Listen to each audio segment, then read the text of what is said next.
और आइए पहली खबर की ओर आपको लिए चलते हैं। फ्रांस की सफल यात्रा के बाद प्रधानमंत्री नरेंद्र मोदी इस समय अमेरिका के दौरे पर हैं। राष्ट्रपति ट्रंप के दूसरे कार्यकाल में पीएम मोदी की यात्रा कई मायनों में खास है। रक्षा, सुरक्षा, निवेश, ऊर्जा समेत तमाम क्षेत्रों में दोनों देशों के बीच सहयोग बढ़ने की संभावना है, तो आपसी व्यापार को आगे बढ़ाने के लिहाज से आ रही दिक्कतों को भी दूर करने के बेहतरीन मौके के तौर पर इसको देखा जा रहा है। इस बीच ब्लेयर हाउस में प्रधानमंत्री नरेंद्र मोदी से अमेरिका के राष्ट्रीय सुरक्षा सलाहकार माइक वाल्ज ने मुलाकात की। भारत और अमेरिका के संबंध रणनीतिक हैं। ऐसे में साझा हित के लिए क्रिटिकल टेक्नोलॉजी के आदान प्रदान के मद्देनजर ये मुलाकात काफी अहम है।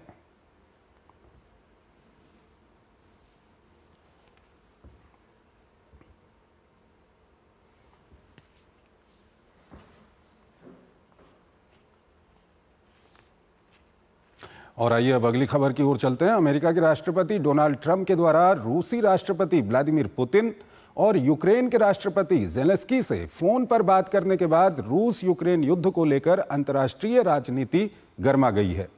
एक तरफ जहां ट्रंप और पुतिन की मुलाकात की तैयारी शुरू हो गई है, तो वहीं यूरोपीय देशों ने यूक्रेन के लिए लॉबिंग करनी शुरू कर दी है। ये रिपोर्ट देखिए।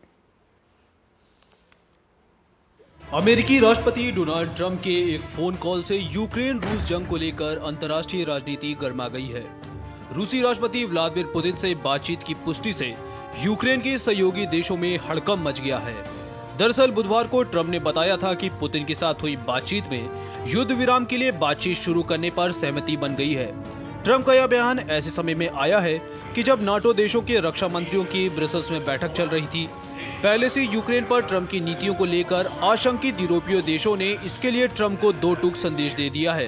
ब्रिटेन ने तो साफ कह दिया है कि यूक्रेन के बिना यूक्रेन पर कोई बातचीत नहीं हो सकती है। वहीं नाटो प्रमुख मार्क रूटे ने कहा है कि नाटो का लक्ष्य है लड़ाई और बातचीत की स्थिति में यूक्रेन को बेहतरीन पोजीशन में रखना है।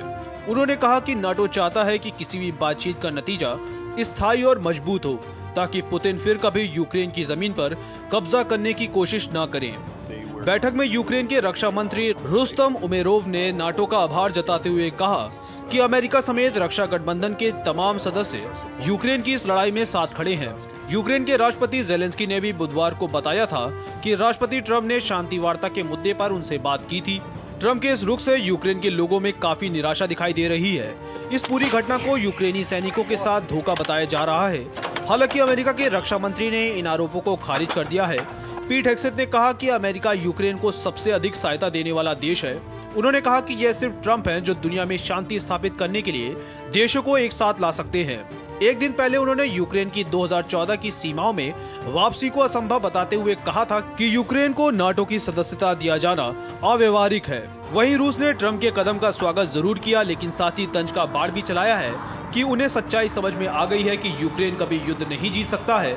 जबकि ईयू का कहना है कि अगर यूक्रेन संभावित समझौते का विरोध करता है तो उसे समर्थन दिया जाएगा। ईयू ने यूक्रेन पर अमेरिकी नीति को बातचीत शुरू होने से पहले रूस की मांगों के आगे झुकना बताया है। और इस खबर पर बात करने के लिए हमारे साथ जुड़ रहे हैं अतुल अनेजा, विदेशी मामलों के जानकार हैं। अतुल जी, बहुत बहुत स्वागत है आपका हमारे इस कार्यक्रम में। पहला सवाल हम आपके सामने यही रखना चाहेंगे कि कल जिस तरह से बातचीत हुई है, यूक्रेन के राष्ट्रपति से भी बातचीत हुई, रूस के राष्ट्रपति पुतिन से भी बातचीत हुई डोनाल्ड ट्रंप की, और उसके बाद अब जो बयान आ रहे हैं, चाहे वो यूरोप की तरफ से बयान हो, नाटो के बयान हो, दूसरे देशों के बयान हो, इस सब के बीच क्रेमलिन का कहना है कि पुतिन और ट्रंप की मुलाकात की तैयारियां भी शुरू हो गई हैं। किस तरह से देख रहे हैं आप इस पूरे घटनाक्रम को जो कल से हुआ है? चंद्रशेखर जी, सबसे बड़ा जो वेक्टर इस पूरे घटनाक्रम में है, जब देशों की बात करें तो वो अमेरिका का वेक्टर है। और अमेरिका का वेक्टर आगे उसका पहिया घूम गया है। वो अब अमेरिकन जो है वो चाह रहे हैं कि इस प्रॉब्लम का एक तरह से सॉल्यूशन अब निकाला जाए। अब ये जो आगे की जो घटनाक्रम होगा वो इसी दिशा में जाएगा। अब ट्रंप और पुतिन की मुलाकात, वो एक उसमें बातचीत आज हुई है, उसके बाद मुलाकात होने के भी चांसेस हैं थर्ड कंट्री में, सऊदी अरेबिया की बात हो रही है। तो अब इसमें एक तरह से यूरोपियन यूनियन और नेटो जो है अमेरिका के बिना, हालांकि नेटो जो है वो टूथलेस है, लेकिन नेटो और यूरोपियन यूनियन में एक तरह से खलबली इसलिए मची है क्यों, एक तरह से एक मानसिकता थी कि ये शायद ये यूक्रेन जीत सकता है, रूस से ये जीत सकता है। रूस का पहले से मानना था कि ये असंभव है, ऐसे हो नहीं पाएगा। तो एक तरह से एक रियलिटी चेक आया है चंद्रशेखर जी, और इसको रियलिटीज को जिसने भांपा है वो है डोनाल्ड ट्रंप ने। और इसलिए जो पॉलिसी थी यूक्रेन की तरफ वो एकदम अमेरिका की तरफ से बदली है। तो युद्ध की तरफ बढ़ाव जा रहा था और युद्ध तीव्र हो रहा था, उसकी डिसलरेशन के ऊपर बात हो रही है और डिप्लोमेसी की बात हो रही है। एक तरह से एक रप्चर है, एक नया से घटनाक्रम शुरू हुआ है इस जो टेलीफोन कॉल हुई है डोनाल्ड ट्रंप की और व्लादिमीर पुतिन की। अब इसका मोमेंटम आगे कहाँ जाएगा ये हमें देखना है, क्योंकि ये आसान नहीं होगा, क्योंकि वेस्टर्न कैंप डिवाइडेड है इसके अंदर। और वेस्टर्न कैंप को कैसे जोड़ेंगे अमेरिका, क्या होगा, कौन झुकेगा वेस्टर्न कैंप में? मुझे लगता है यूरोपियन यूनियन झुकेगी, लेकिन वो अभी बात की बात है। और पुतिन और जो अमेरिका के राष्ट्रपति हैं, पुतिन की मिनिमम डील के लिए क्या क्या कंडीशंस होंगी वो हमें भी नहीं पता। तो अभी लेकिन बातचीत का दौर शुरू होने की संभावना पहली बार लग रही है। 2022 से युद्ध चल रहा है, लेकिन अब जो है एक तरह से एक नए पड़ाव पे हम आए हैं। अतुल जी, चलिए ये अच्छी बात है कि कहीं ना कहीं इतने लंबे समय से ये युद्ध चल रहा है और युद्ध को रोकने की कोशिशें अब शुरू हो गई हैं। लेकिन सवाल ये आता है कि जिस तरह से ये बातचीत हुई है और जो एक शक जताया है यूरोपीय यूनियन की हम बात करें या पश्चिमी देशों की हम बात करें अमेरिका को छोड़ करके, तो कहीं ना कहीं उनको ये लगता है कि जिस तरह से डोनाल्ड ट्रंप और व्लादिमीर पुतिन की बातचीत हुई है और ये लोग अब मिलने का प्लान भी बना रहे हैं, उसके लिए काम आगे चल रहा है, तो कहीं जो यूक्रेन का पक्ष है वो कमजोर ना पड़ जाए। इसको आप किस तरह से देखते हैं? देखिए चंद्रशेखर जी, एक तरह से जो यूक्रेन का पक्ष है वो कमजोर पड़ चुका है। अमेरिका इसमें सबसे बड़ी भूमिका निभाने वाला सबसे पावरफुल देश है। अगर अमेरिका न्यूट्रलिटी की तरफ जा रहा है तो उससे उसका इम्प्लीकेशन यही है कि यूक्रेन की तरफ जो बाइडेन एडमिनिस्ट्रेशन थी, अब वहां से वो सपोर्ट काफी कम हुई है। तो एक तरह से पलड़ा तो कमजोर पड़ा है यूक्रेन का।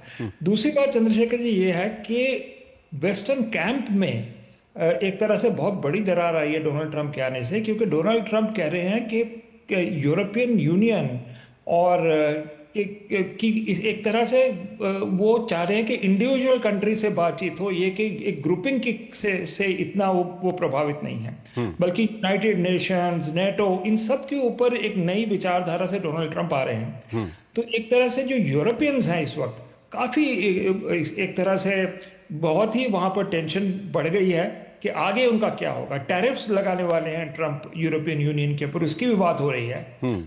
तो एक तरह से जो वेस्टर्न कैंप है उसमें अमेरिका अपनी दिशा की तरफ जा रहा है और यूरोपियन यूनियन को जो करना है वो उनके ऊपर है कि अपने आप को सक्सेसफुल वो कैसे बनाए। तो एक ये बहुत बड़ी दरार है। ये actually Chandrashekhar ji world war 2 के बाद ये पहली बार ऐसा हो रहा है कि वेस्टर्न कैंप में इतनी बड़ी दरार है। ये तो एक हिस्टोरिक डेवलपमेंट हो रही है इस वक्त, कि कभी ऐसा सोचा नहीं था कि अमेरिका अपने रास्ते जाएगा और यूरोप अपने रास्ते जाने के लिए, मतलब उसका एक रास्ता, एक दरवाजा खुला है। और यूक्रेन में वो सबसे ज्यादा सामने आएगा कि कितनी बड़ी ये दरार है। तो अतुल जी, कहीं ना कहीं जो ये वेस्टर्न ब्लॉक के अंदर ये दरार की जो आप बात कर रहे हैं, ये कहीं ना कहीं अगर हम इनडायरेक्टली कहें तो रूस की एक तरह की जीत होगी। ये रूस को बिल्कुल इसका फायदा जरूर होगा चंद्रशेखर जी, क्योंकि ये जो बैलेंस ऑफ पावर में जो है, और अगर यूक्रेन के ऊपर समझौता होता है, रूस की मिनिमम कंडीशंस अगर मानी जाती है, हमको उस पर देखना है कि रूस की कंडीशंस जो हैं, एक तो है कि वहां पर नेटो का मेंबर ना बने यूक्रेन, दूसरा वहां पर जो डीनाज़िफिकेशन, नाज़ी ग्रुप्स जो है, नियो नाज़ी ग्रुप्स, वो ना रहें, और एक तरह से जो सैन्य सामान है यूक्रेन का उसको भी मिनिमाइज कर सके, मिसाइल, ऑफेंसिव वेपन्स वगैरह वो ना रहे। तो ये कुछ कंडीशंस हैं। अगर ये कंडीशंस पूरी होती हैं तब हम कह सकते हैं कि ये एक बिल्कुल जीत होगी रूस की। लेकिन जो यूक्रेन की जो शर्तें हैं, जिस तरह से यूक्रेन कहते रहा है कि क्राइमिया पे जब क्राइमिया को अपने कब्जे में लिया था रूस ने, उससे पहले के वक्त में जाना चाहिए, तो ये क्या संभव है क्या? मुझे नहीं लगता ये है, क्योंकि रूस का कहना है कि जो 2014 में तख्ता पलट हुआ था यूक्रेन में, एक इलेक्टेड गवर्नमेंट को टॉपल किया गया था अमेरिकन डीप स्टेट ने, और साथ में उसमें यूरोपियन यूनियन भी जुड़े थे। उसके बाद मिन्स्क अकॉर्ड हुए, मिन्स्क अकॉर्ड से जो है वो पीछे हटे पश्चिमी देश। तो मुझे लगता है कि रूस की भी एक आर्ग्यूमेंट है कि जो जस्टिफाई कर रही है, वो जस्टिफाइड है कि नहीं है, लेकिन एक आर्ग्यूमेंट जरूर है रूस की। तो मुझे लगता है कि आज की स्थिति में हम ये कह सकते हैं कि रूस का पलड़ा भारी है यूरोपियन यूनियन के और यूक्रेन के प्रति।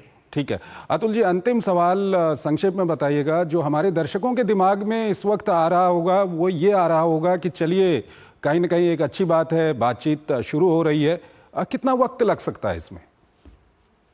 देखिए चंद्रशेखर जी, कहना मुश्किल है, लेकिन आप डोनाल्ड ट्रंप की एक तरह से मानसिकता अगर देखें तो वो बहुत ही स्पीड और अर्जेंसी से काम हो रहा है। तो मुझे लगता है कि ये फास्ट ट्रैक पे किया जाएगा, अमेरिका की तरफ से बिल्कुल फास्ट ट्रैक पे चलेगा ये, क्योंकि वो चाहते हैं कि ये मामला सुलझाया जाए। दैट इज, अमेरिका चाहता है कि मामला सुलझाया जाए और रूस और अमेरिका के रिलेशनशिप कुछ नॉर्मलाइज हो।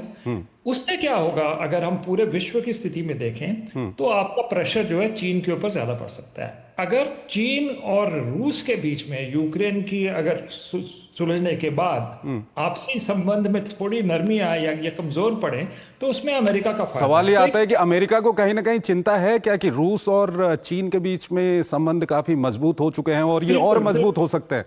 बिल्कुल ये चिंता रही है, और जितने भी अमेरिका के स्ट्रेटेजिक थिंकर्स रहे हैं, चाहे हेनरी किसिंजर हो, ब्रेजिंस्की हो, उनका सबसे बड़ा डर था कि यूरेशिया की दो जो मेन पावर्स हैं, चीन और रूस, ये एक साथ ना मिल जाए, क्योंकि अगर ये एक साथ मिलती है तो उसका जो है बैलेंस ऑफ पावर चेंज हो जाता है दुनिया का। ठीक है अतुल जी, आप हमारे साथ बने रहिए। एक और खबर है, उस पर अभी हम आपसे बातचीत करेंगे, लेकिन उससे पहले हमको यहाँ पर एक छोटा सा ब्रेक लेना है।